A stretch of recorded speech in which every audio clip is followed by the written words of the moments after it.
Today on Tri-Crow Studios, we do a high-gain amp shootout between an early 90s Marshall JCM 900 4100 and a Marshall JCM 2550 2555X. The X stands for reissue, Silver Jubilee.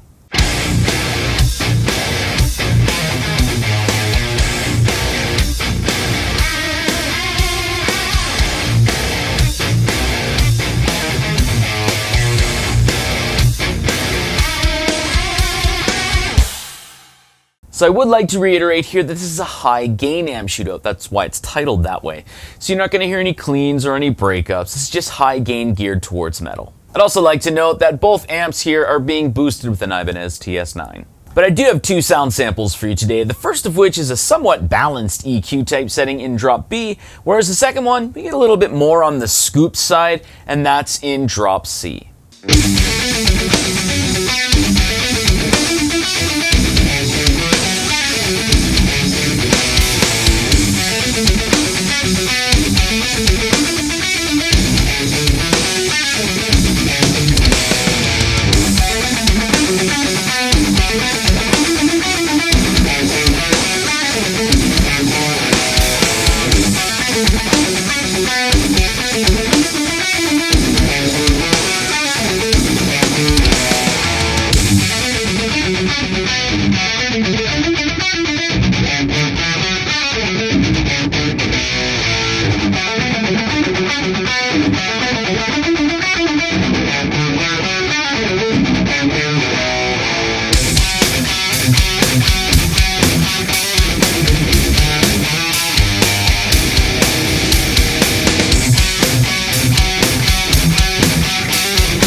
Alright, so there you go. There are the two sound samples for the high gain amp shootout between the Marshall JCM 900. Again, this is an early 90s.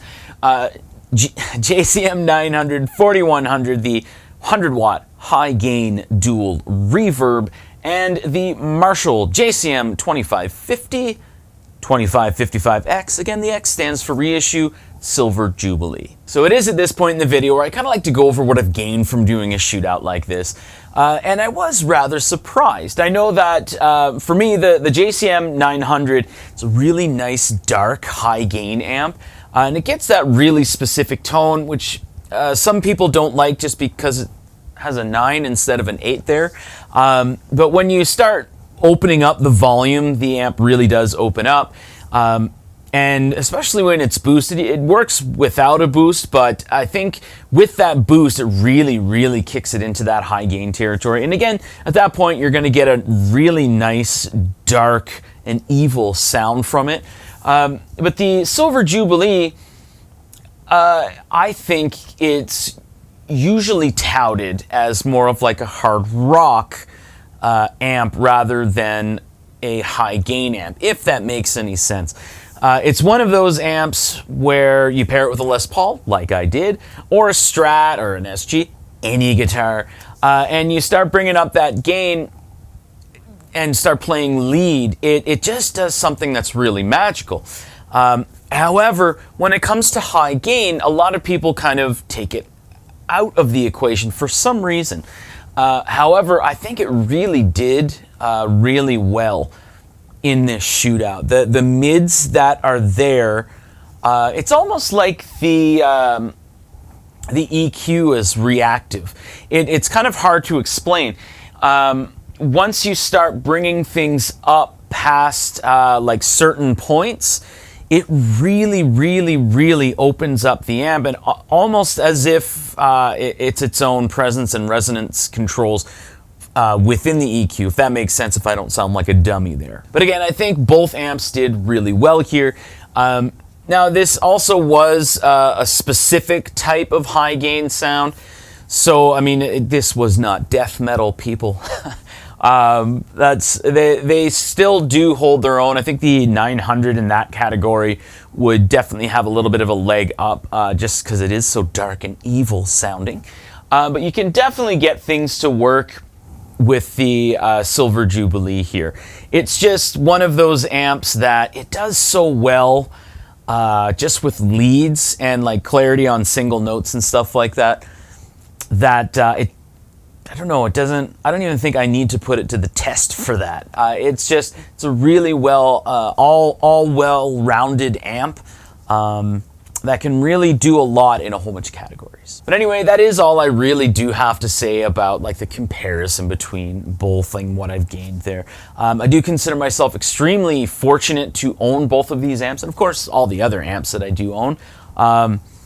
And yeah, I mean, they're just both historic amps. Whether you love them or whether you hate them, whether you love them because other people love them or whether you hate them because you've never played them and other people hate them.